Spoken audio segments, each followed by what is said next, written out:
Welcome to Sports Talk with Steve Jones, the daily talk show with the voice of Penn State football and men's basketball. You never know what special guest may stop on by any given day. Now here's the man of the hour, Mr. Steve Jones. Well, obviously, the story of the day deals with the NFL because the shooting in New York yesterday, which took place on Park Avenue, in the building on Park Avenue, is where the NFL happens to be. And based on what they're saying is that the target was the NFL. Yeah, quarters. When you think of elevators, you usually get in, hit a floor, and then go from there. Some of you probably have not been in more modern buildings now, and this happens in hotels and some other buildings where you have so many floors, and this is a 44-floor building where there are two banks of elevators, one that bypasses certain floors and get you up to a higher floor quicker. So in other words, you can take, this elevator takes you floors 1 through, pick a number, 16. That bank takes you 17 through 44. Well, the NFL offices are on floors 5 through 8. And evidently he took the elevator that took him to the bank higher than that. And I think, what was it, floor 33? 33, yeah. And now, who he wanted to target, he ended up killing, 4 people? And then himself, so 5 total, yeah. Yeah, and one NFL worker was injured, but Roger Goodell says that worker is in stable condition. An off-duty police officer was killed. Yeah. And it just, I think what he was, I guess according to the note,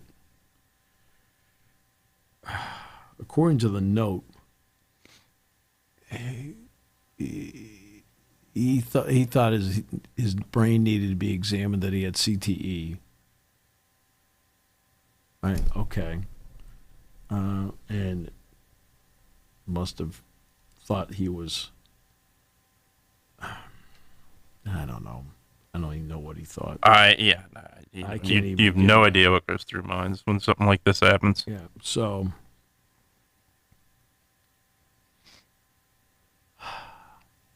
and it's just tragic. Yeah. Now, you don't,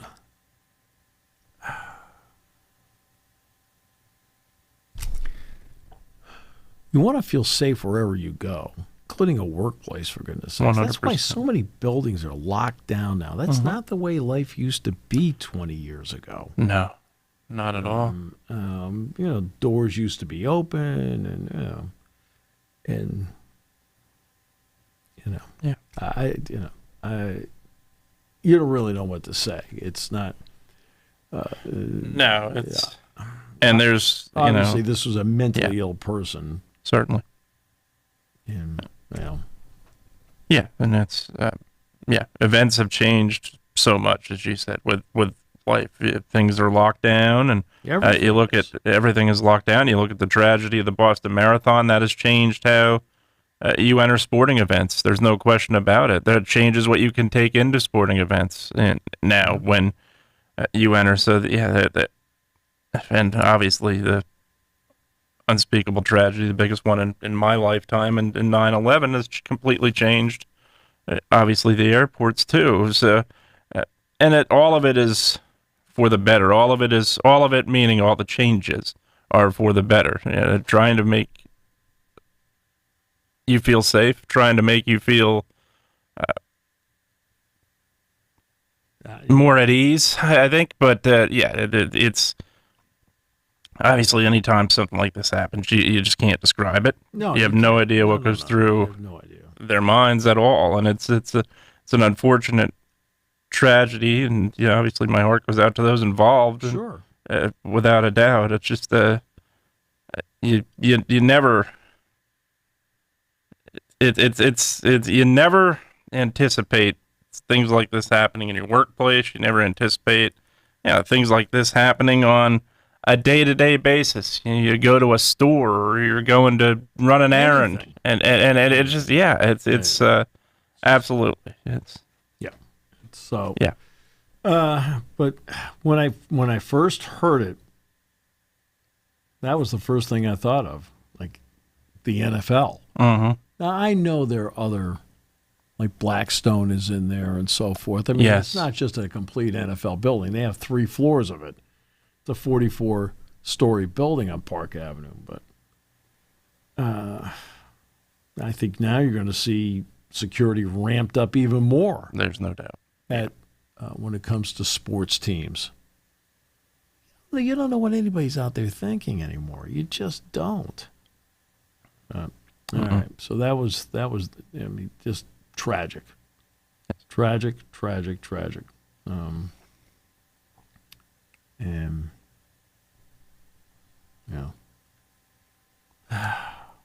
don't like to lead off with stuff like that. No, you don't like to even have to report on anything that is like that. Right. So, all right. Let's. Football begins tomorrow. Preseason rankings will be coming out. So, what the value of preseason rankings to me is quite simple, and it is that it promotes the sport. Yes. That's what it does. It promotes the sport.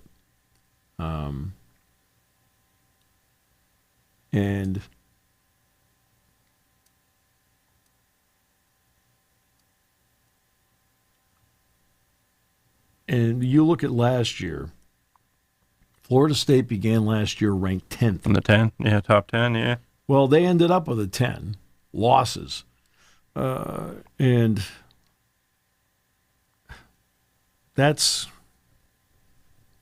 ended up with 10 losses. I mean, you just, you don't know. Right? And that's, to me, why you just don't put any stock at all no stock at all in preseason rankings. You just have to go out and just do it. Get it done. Go do it. And that, to me, is the name of the ball game. It's all about performance. People don't want to talk about early season games. They want to talk about big games. I get it. Okay? You are not talking about somebody that I get it. I get that that's what you want to talk about. I got it. Because big games are exciting. They're dynamic. But that is not how a team has to go through it. Fans can do that. Fans can do that. Okay? But a team can't. And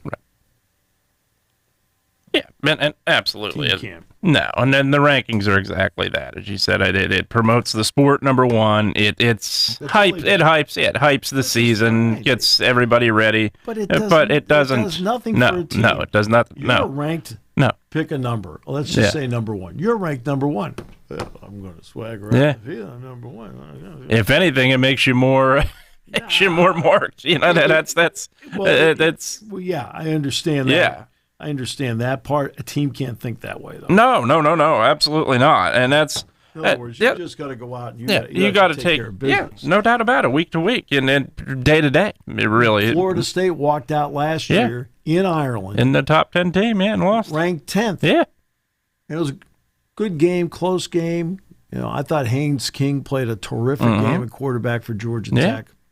Uyunglele did not play well. He was supposed to be the guy that would, after Jordan Travis, he was supposed to be the guy that would keep stabilizing the position long term. Did not. So it doesn't matter where you're ranked now. And here's the other part about the rankings. I think it used to be, I know it because I've gone back through it. It was good to be ranked as high as possible early. Yes. Because they were using the rankings to determine who went where at the end. Absolutely. So if you're unranked, or you're ranked like 18 to 25, even 16 to 25, man, you've got to come from behind. You have to have a lot of people in front of you lose while you keep winning. Now at the playoff, to me, it is not as important and not as relevant. Along the way, you just keep going, you keep winning, and you're in your spot. That's why I emphasized last November after the Ohio State game over and over again, you're in a 4-game playoff to make the playoff. Because guess what? You have one loss. You don't want to be in the 2-loss opinion pool. If you're in the 1-loss pool, you are as safe gets. Yeah, especially when you're in the top conferences. You're in the Big Ten or the SEC. Big Ten, the SEC. You have one loss. You are as safe gets. Yeah. You have 3 losses. You weren't getting in last year. No. You have 2 losses. Now it gets to be dicey. If Indiana had 2 losses, I don't think they make it. No.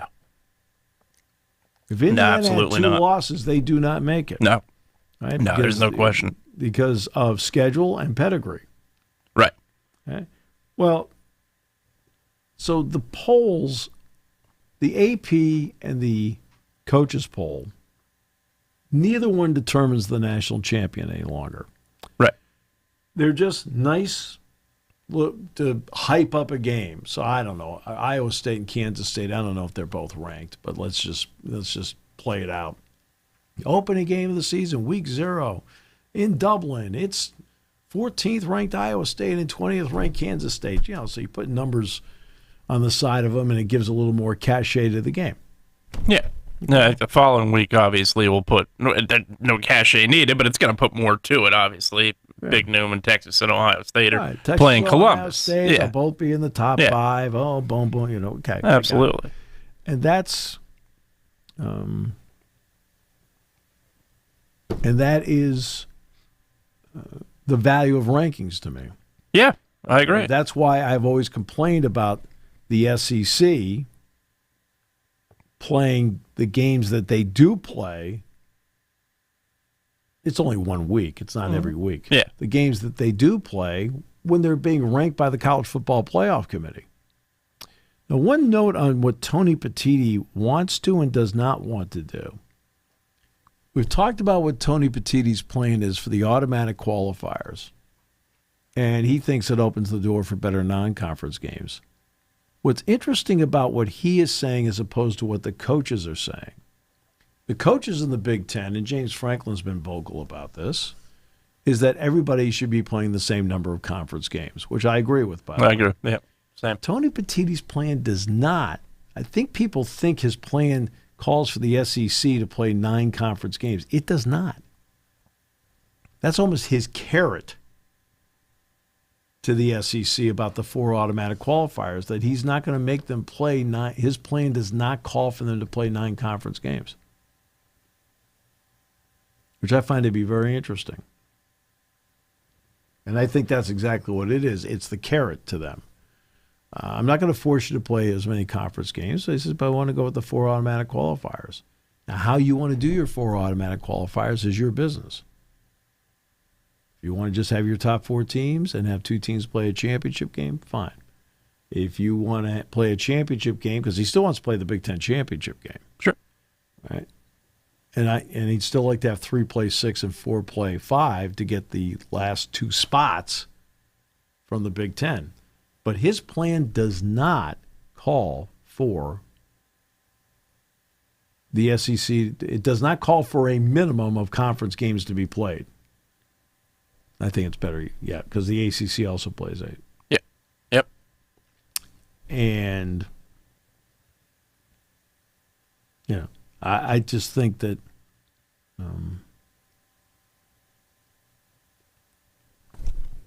it's at least a plan worth talking about. I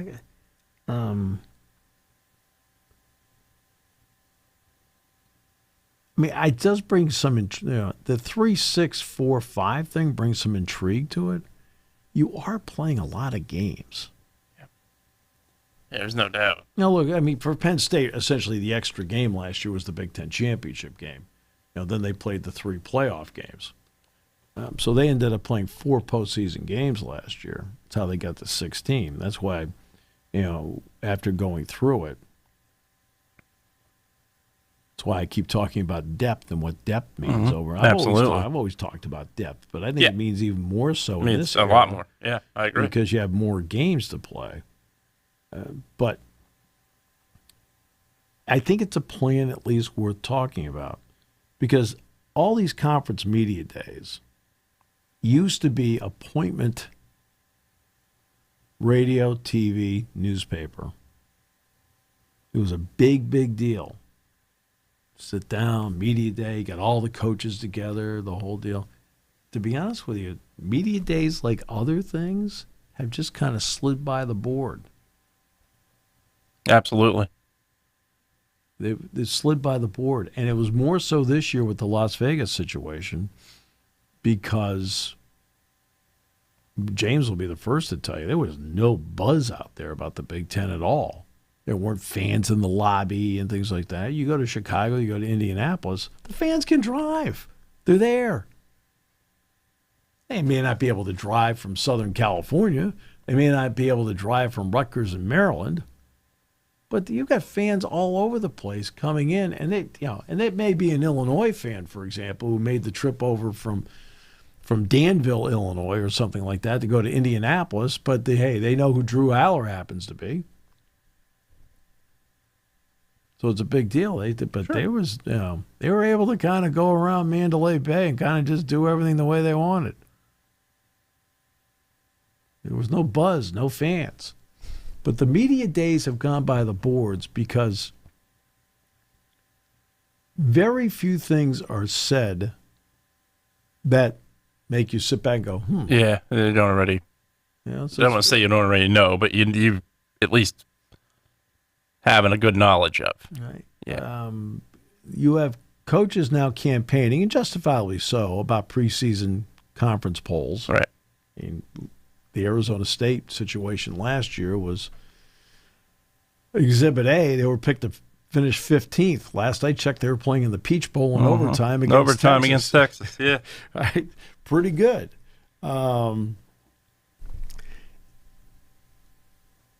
It's great to promote the sport. Sure. But there's nothing that you get out of it. No. And the off season is not about football. The off season is about everything else. The off season has become, and they'll look. I'm not big on.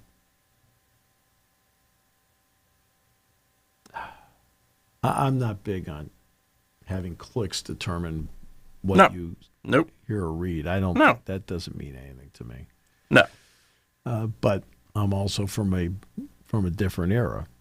Sure. And same here. You go back, you go back 25, 30 years, the rankings mattered a little more because you didn't have the BCS. You didn't have the playoffs. Then suddenly you look at where you're ranked at the beginning of the year and you say, okay, here's what we got to do to sustain that ranking. Or you look and say, okay, here's what we got to do to impress people a little bit more to get into that ranking. Yeah, that was meant a lot more, early 90s, 30 plus years ago, where you're not worried, where you're not dealing with a BCS, where even the BCS rankings I thought were less relevant until the BCS rankings came out. Right. Especially with the playoffs, obviously came out. So yeah, there's no doubt. I think that era is now past, and no doubt about it. And I'm the same way. I'm not somebody that is going to look at somebody that is pretty much promoting the sport in a sense to get clicks on their stuff. And no,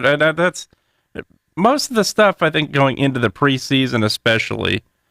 There are very few things, and that includes media day and outside of media day, that are just going to wow you, where you look and say, wow, didn't know that. It's preseason. I think you've had months to get into that moment to prepare for that. So, well, they'll tell you that based on clicks, the football stuff doesn't get as many clicks as the off-field stuff. The off-field stuff or the highly opinionated hot take stuff. Yeah. Right. It just doesn't. Right. And, I mean, that's what they'll tell you based on their clicks as to what generates. So, for example, the biggest story out of the Big Ten was what we just talked about, Tony Petitti, because Tony doesn't get out there and talk about it. Right, he doesn't know. I know some people say he's not as smooth up at the podium as Greg Sankey is, and so forth, or even Jim Phillips, for example, or your Mark. Yeah. But he's the one that put the proposal out there, right? He's the one that's out there putting it out there that he's thinking outside the box. He's using his TV experience to put together what he thinks is a plan that would be what he thinks a great watch. Right? People want to see games with stakes, and he's put together a plan with games with stakes. But that was the big story coming out of it. Can you tell me anything you learned about Minnesota or Purdue? No. No, not at all. Are you interested in learning about anything about Minnesota or Purdue? No. Not at the beginning of the year. You know, that's one. See, Penn State doesn't play him. No, but when I talked to PJ Fleck, he was always interested in you. They're on Penn State's schedule. I'm very interested in them because I'm going to encounter them at some point.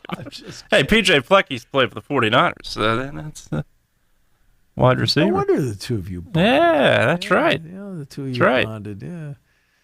Though I wouldn't stage dive after a victory like he did, but to each their own. That's all right. By the way, before I continue, congratulations to AQ Shipley. You have no idea. I don't have a clue. The whole show. Do you prepare at all? Do you read stuff? I even know the guy, and that's even worse.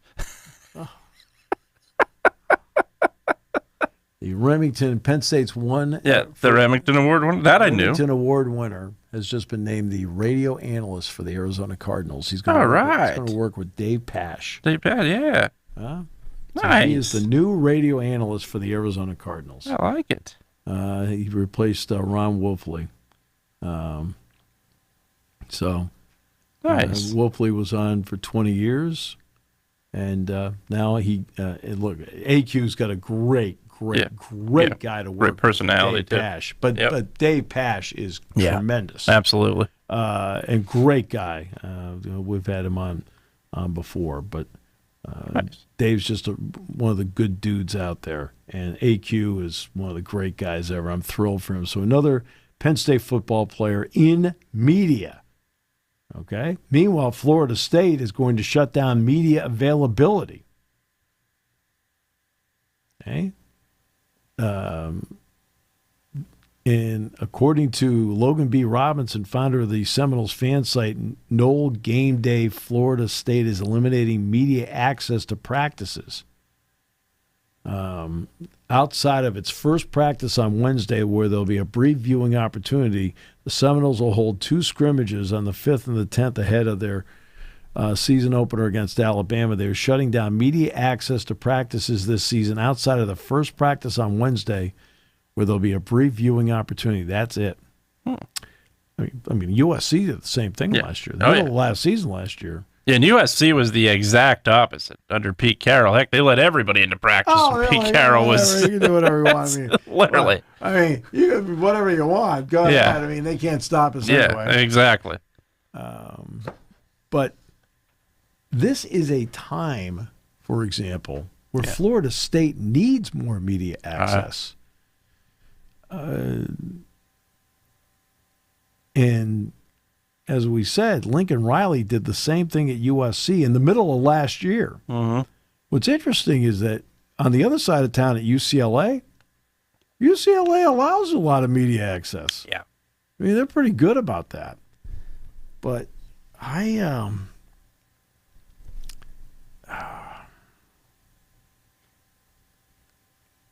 look, essentially you're giving people, at Penn State they get 15 minutes a week. Okay. Right? You don't really see anything strategic or anything like that, but at least you're in there. You can see who's out there, who's not, and go from there.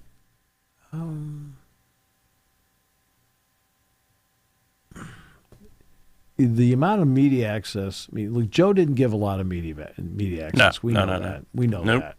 Joe did not. Bill O'Brien did not.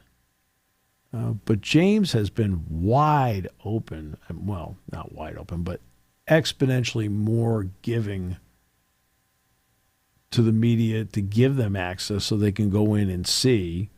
And the media has become better over the years at covering it because now they're used to what's going on. So they know, okay, we've got X amount of time, so let's use it wisely. Right, and so that and I think fans get more out of it because they're much smarter about covering it now. Because when you first do something, it's like it looks like it's a circus out there. Okay, well they're over. The offensive linemen are down in the artificial field. The running backs are over here. The quarterbacks are here. Okay, the linebackers are on the defensive field. The linemen are over working on the sleds. The DBs are over here working on the tackle circuit, and the specialists happen to be inside. Inside Haluba Hall. So it's there when they get in there, they're spread all over the place. But shutting it down, I don't know. That doesn't really. Nope. Especially in a program that needs, I think, its media more than ever. See, that's right. I think they need it more than ever. Yeah, I would agree. You're at the point now where you're really not hiding much at this point as a team. Now, granted, yes, I think a lot of coaches will believe in the privacy, the sanctuary of the field is a little bit different, but at this point, there's so much access to information, it's hard to hide things. It really is. As a team, it is a little bit. I mean, up to a point, if you're giving 15 minutes of access a week, I mean, suddenly, Yeah. I mean, you're not showing everything, obviously. Sure. No, and you don't know once the media leaves, you don't know during the course of that practice that afternoon somebody gets banged up. Sure. I mean, absolutely. I mean, it's a Wednesday practice, right? I mean, there's a little less hitting than Tuesday. But I mean, you don't know. Some guy pulls a muscle. I mean, even something minor turns an ankle. Suddenly, their availability is different. You don't really get a gauge as to how a freshman, for example, is starting to make a move up the depth chart. Things like that. I mean, but at least you get something. Sure, you get something out of it. Absolutely, and that's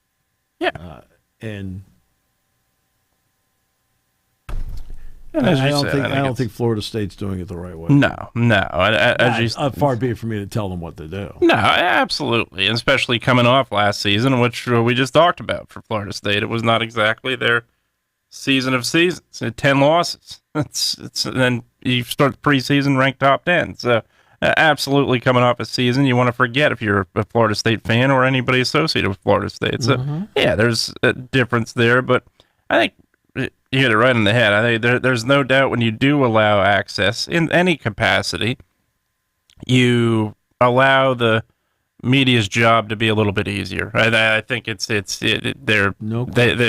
no doubt. It's easier to cover the team. It's easier to also have things to talk about that aren't a hot take, so to speak. I think you're able to have a football discussion or in basketball discussion, whatever it is, to ultimately seeing those practices. So I think that's a big part of it too. Yeah. I mean, every program has to make a decision for itself. Right. And it's going to be different than the other program in one way or another. Not everybody's going to be alike. I mean, Florida State wants to think of itself as a marquee program, right? Sure. And does this advance? I mean, I guess the bottom line is they can advance the cause of it by beating Alabama in the opener, right? Absolutely. Right. I mean, that's going to be, I guess, the ultimate right there. Again, these are the side stories that are talked about all the time because right now there's no football to talk about. Did you see the reporter in Philadelphia that, I guess, J.J. Watt made a comment about putting out training camp statistics is ridiculous? And the guy that puts out training camp statistics covering the Eagles took offense to it. Sure. So let me put it this way. I think training camp stats for a coaching staff, because, again, the coaching staff is charting everything. Absolutely. So last year, we didn't know who the place kicker was going to be. So they charted every single kick those guys did. It's the only way to judge. Same thing, like Smolik and Grunkemeyer, every single pass they throw, they're going to chart. That's their job to do that. Trying to match up video with the numbers of the day, okay, as to what they did, what they didn't do, what they missed, what they hit, right? But for the fans, training camp stats, especially in the NFL, they're worthless.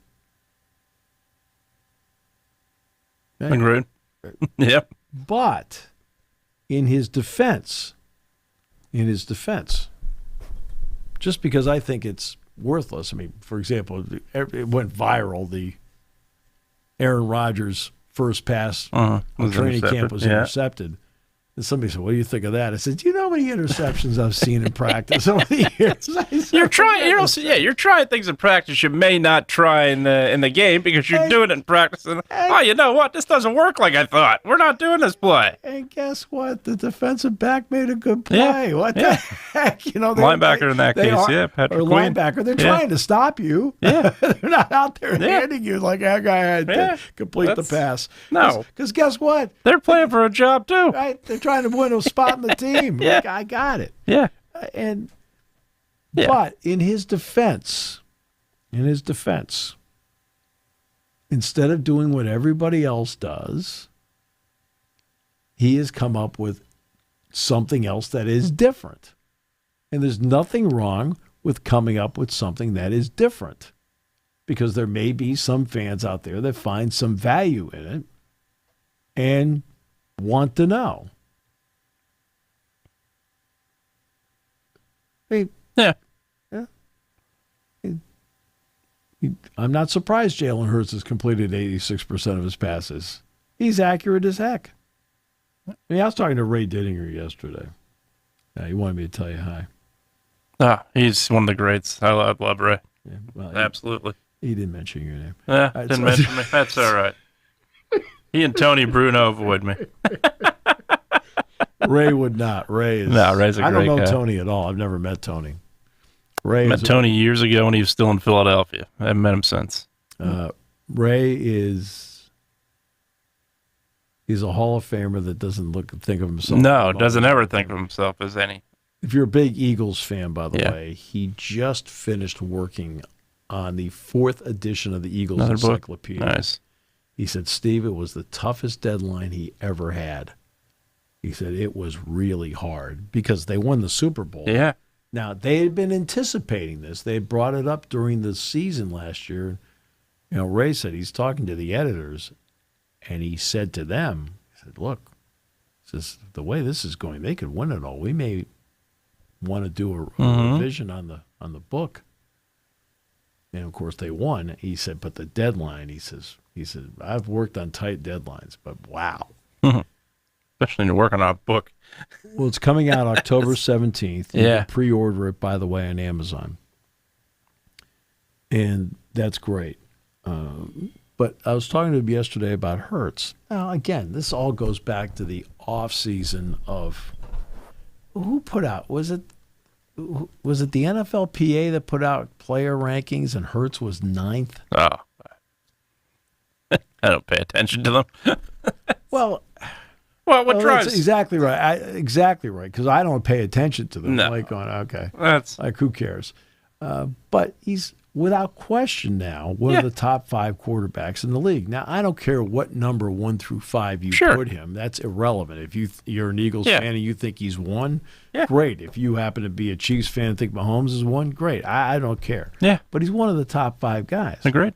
Right? For example, Joe Burrow's gone to a Super Bowl. Well, Hurts has gone to 2, and he's won 1. And he was the MVP, and he probably would have been the MVP of the other one. He's outplayed this generation's top guy. I mean, Josh Allen. And by the way, I think Joe Burrow's a great quarterback. I agree. I think Josh Allen's a great quarterback. Absolutely. But Josh Allen's never been to a Super Bowl. No. Right? This guy has. Yeah, so in other words, it's not that he's just won a Super Bowl. He's also won 2 NFC championship games. This poll had Jaden Daniels evidently in front of him. I think that was the rub. Because again, I didn't read it. I heard about it because I don't. You know me. I don't click on nonsense. No. Right. And I guess they had Jaden Daniels in front of him. But Jaden Daniels is a really nice quarterback.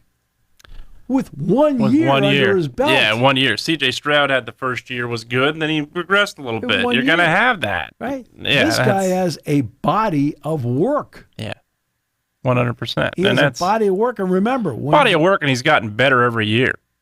Right. That's the other part of it. Yes, did the talent around him get better? Sure, but he got better. Right. Worked his butt off. No question. Yeah, no, absolutely. I would put Hurts easily in the top 5 without a doubt. I think the other thing that drives me nuts with these so-called analysts with quarterbacks, well, you look at his throwing accuracy, his talent, how he throws the football. I'm not putting him as the best quarterback. And they say that about Lamar Jackson. And I'm like, okay, if you're a Baltimore Ravens fan, who the heck do you want under center other than Lamar Jackson? I don't care how accurate. I don't care what his spiral looks like. I don't care who gives me the best chance to win a game if I'm putting him under center? That answer is Lamar Jackson. I don't give a what you do in terms of anything else. Well, and this is okay. It's called intangibles. Sure, for a reason. Yeah, but see, here's the issue with intangibles. The stat people can't rate intangibles. No, they can't rate. No, exactly. The stat people can't rate intangibles. Yeah. The StatCast people can't put they can't measure intangibles. They can't measure feel for the game. Yeah. Now, I give the stat people all the credit possible for what they do. 100%. Because they come up with stats. You're like, okay. Yeah. There's a stat for that? Right. And I'll always give credit to people who are working and coming up with something that I think is that they think gives more information. I'm all for that. But the issue I do have is that doesn't give you the full picture of what the game has. Anywhere close. The great moments, we just talked about great quarterbacks. Part of what makes Mahomes, Allen, Burrow, Hurts, to a point, Jaden Daniels, whomever it may be, and Aaron Rodgers was like this the vast majority of his career. Sure. Plays break down. Well, okay. Plays do break down. And guess what happens? When plays break down, they make plays. Yeah. Yeah. Right? And they make plays in different ways is the other way to look at it, too. Where suddenly, out of nowhere, you have to ad-lib. Yeah. And a lot of the great moments in sports are ad-lib. 100%, yeah. A lot of the great moments in sports are Sure. ad-lib. Sure, it's all part of a play. Yeah, you win games differently, too. And that's where... Look, Tom Brady for many years, aside from Corey Dillon, he had running backs that were journeymen, I think, in a lot of ways. And that takes nothing away from the from the running backs that played New England. James White was terrific. Rex Burkhead was terrific. Yeah, guys like that were great. But meanwhile, Lamar Jackson's got Derrick Henry next to him. You win games different ways. There's no question about it. Tom Brady throws a spiral better than Lamar Jackson. So what? Lamar Jackson's won MVPs for a reason. He wins games. It's got to get the Super Bowl. It's got to win a Super Bowl. I get that, but in terms of Baltimore, who do you want under center? In terms of Philadelphia, who do you want under center? That's it. It drives me nuts to see these people. Well, when you look at Montana and Breeze in their prime compared to Jalen Hurts, they're different. They're a million times different. You know what's interesting? I think one of the great performances I saw from Joe Montana was a year they did not go to the Super Bowl, where the 49ers were good but not great, and it was the year Washington beat them in the NFC Championship game. I thought that was one of Montana's better seasons because he didn't quite have the same stuff around him. No, you look at that conference championship game, the 49ers are on the cusp of beating them. Right, battle back. I'm saying that's one of the better. Sometimes it doesn't. It's easy to say, "Hey, what a great year! They won the Super Bowl." Yeah, but that's But you look at how quarterbacks, any position plays, you've got to be able to bring not just the stats, but the intangibles as well. 100. Yeah. Okay? I mean, you're telling me that Saquon Barkley spins around a guy, turns, and leaps backwards over a guy? But he didn't hit that hole though, as he should have saw that hole in that left side. Yeah, exactly. That run against UFC, good Lord, against USC. Yeah, he bounced to the outside, swung back the other way. I had a lot of fun calling that play. That was insane. You know what? Absolutely incredible. What really made it fun? Really made it fun? Is Jack had invited Lynn Swan into the booth, and Lynn Swan was the athletic director at USC. At USC at the time, yeah. So we had Lynn on the broadcast with us at the time. And that happened. Right? And in fact, finally, it was one of those games where Penn State finally stopped him, and USC for the first time all day had a punt. And I said, Lynn, here's a guy we haven't seen all day. It's your punter. And Lynn says, well, Steve, he's pretty good. I said, well, I guess we're about to find out. He punted it down to the 21-yard line. And then Barkley then broke off the 79-yard run. No, right? And it's like, and you could just see Lynn Swan's face like, oh, my God. This guy. Yep. And that's look, people talk about the leap of last year. It was an incredible play. It was a heck of a play, no doubt about it. But we've said an ad lib. We have seen 100 Saquon Barkley ad libs, and it's what makes him great. It's athleticism, it's vision, it's creativity, it's in the moment, right? Stats don't reflect that. None of it do. Right? That's I'm sure that there's some PFF guy going, he didn't hit the right hole, or he probably graded him. Exactly. It's like, okay.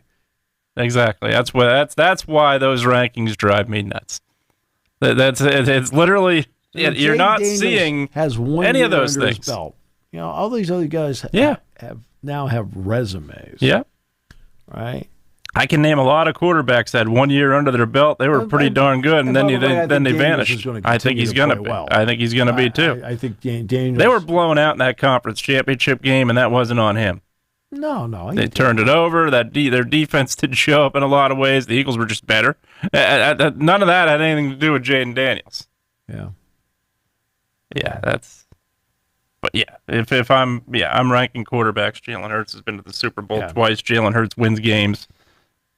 I mean, it doesn't matter. I mean, I think he has a ring. Do you think he sits back and goes, "Yeah, great"? Yeah, exactly. Yeah, I don't. Absolutely not. And that's Michael Jordan says it best when he says, "Hey, we all played in different eras." That's absolutely right. The game changes. The game evolves. There's a lot of different things. Yeah. Defense was a lot more physical back in the day in the NBA than it is now. Zone defense wasn't around back in the day in the NBA like it is now. There's so many differences to the game that changes your style of play. Yeah. And that's going to make you a different player in a lot of ways. And yeah, it's those things, as you said, those things cannot be seen all the time. And that's where the rankings come out and you miss that stuff. Yeah. Ryan Sandberg passed away yesterday. Yeah. The age of what, 64? 65, I think, yeah. He actually received a scholarship to be a quarterback at Washington State. He's a Spokane guy. And then, of course, baseball turned out to be his calling. And originally, he was like a 20th round pick of the Phillies. 78, yeah. And I remember he was a September call-up. And Dallas Green wasn't totally enamored with him. No, that was one of the fine trades in Philly's history there. Was it Larry Boa and Jesus? Boa and Sandberg for Avon de Jesus. And he insisted on Sandberg.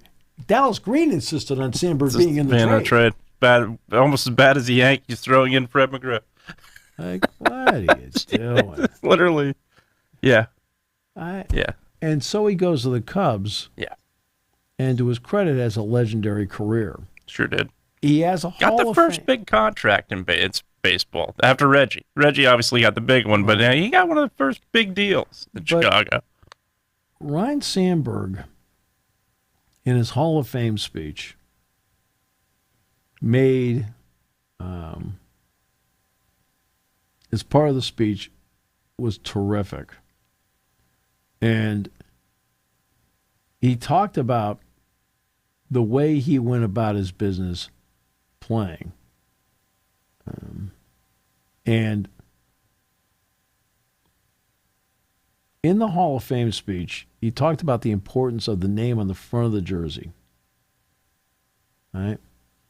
And it's something that the people who, at the Hall of Fame, I guess to this day,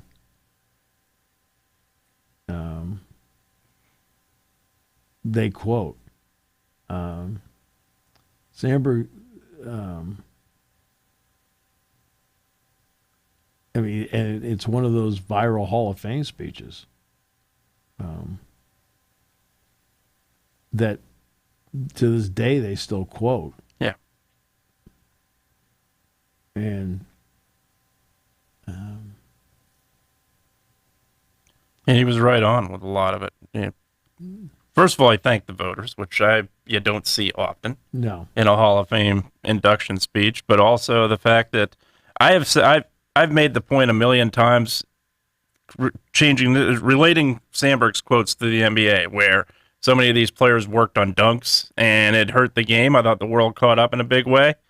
Sandberg's comments, I'm paraphrasing if I remember correctly, where baseball needed more than home run hitters. Yeah. You needed guys that could field the ball, turn double plays. You needed guys that could make the sacrifice bunt work.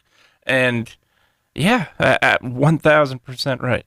He said, the reason I am here, they tell me, is that I played the game a certain way, that I played the game the way it was supposed to be played. I don't know about that, but I do know this. I had too much respect for the game to play it any other way. Yeah. I mean, he won all the Gold Gloves. He was the '84 National League MVP. Mm-hmm.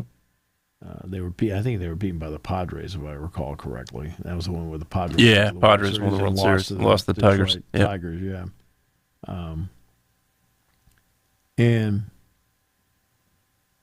this is when you sit there and you look at somebody that makes a speech like that, where he talks about the importance of the front of the jersey versus the importance of the back of the jersey.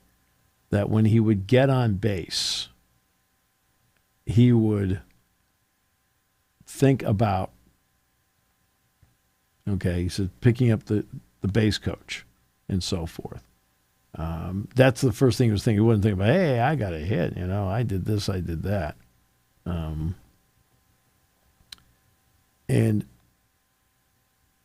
I think I've got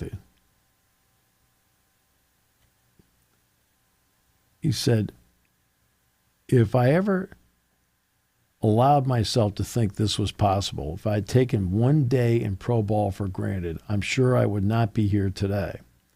The reason I'm here, they tell me, is that I played the game a certain way, that I played the game the way it was supposed to be played. I don't know about that, but I do know this. I had too much respect for the game to play it any other way. I was taught you never, ever disrespect your opponent or your teammates or your organization or your manager, and never, ever your uniform. Make a great play, act like you've done it before. Get a big hit, look for the third base coach, and get ready to run the bases. Hit a home run, put your head down, drop the bat, run around the bases. Because the name on the front is a lot more important than the name on the back.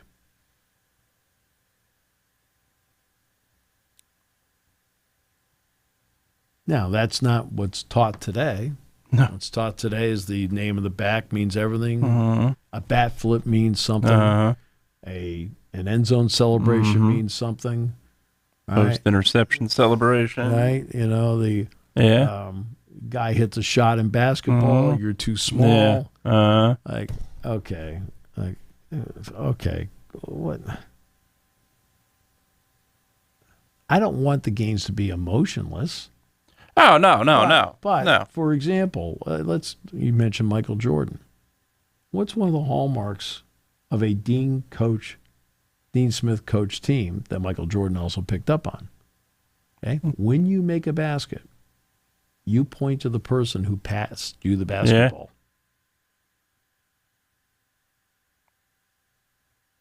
And it's amazing when that becomes habit forming. Like, I got that for us because we did this together. Right? Yeah.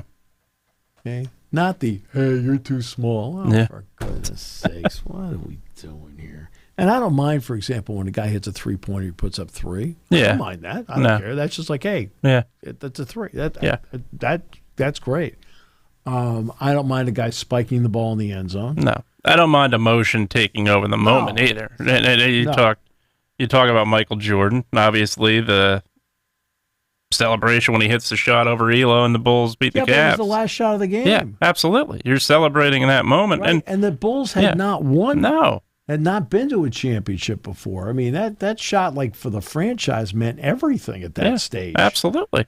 That's just the emotion of it coming out. Yeah, absolutely. Right? But it's the belittling of the opponents. Yeah.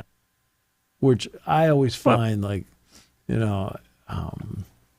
to the point where it gets, where officials are a little over the top now about it. Yeah. Because even when it doesn't really happen, they call it. I still go back to the Elliott Washington play against Ohio State. Yeah. He was on, it was a third down play. He was on special teams. He had to walk over the guy to get back out there because he's on the special teams unit. Yep.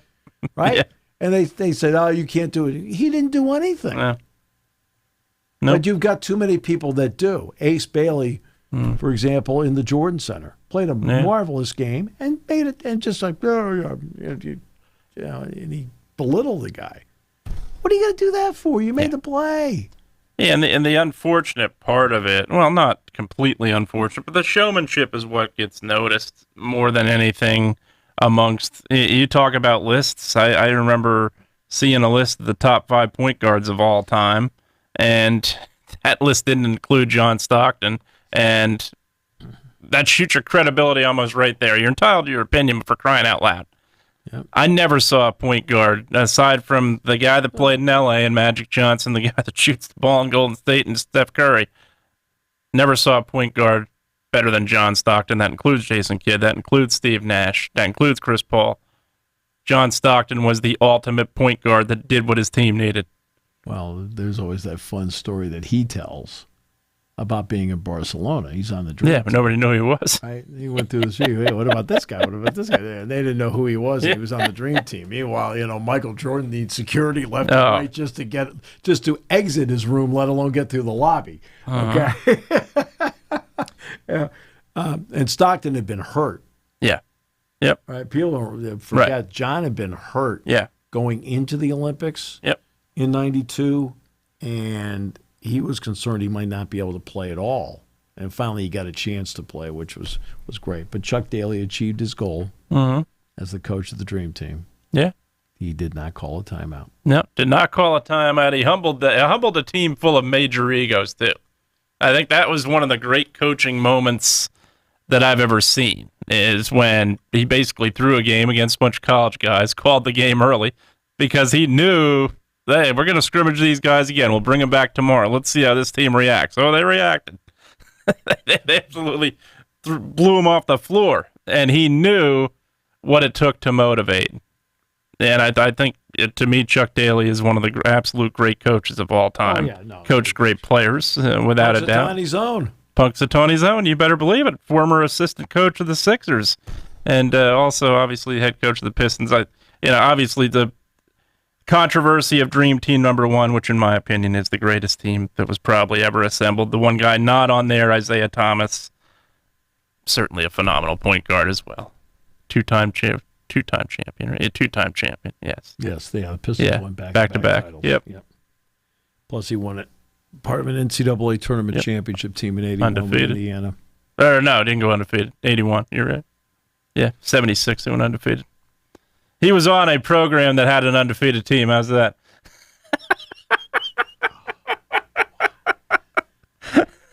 Just give me one guy. Only yep. For one guy. I had Isaiah a little older. But yeah, obviously came in right around. Just a week. Last team to go undefeated was Indiana. Isaiah Thomas didn't play for that team. Remember the '81 championship game? Yeah. It was the day President Reagan was shot. Mm-hmm. Yeah. All right. So, there we go. We're all set. And you're back tomorrow. I am. Yeah. Or I will not declare Isaiah Thomas an undefeated NCAA champion. Just for a couple laughs. Read a couple things. Prepare something.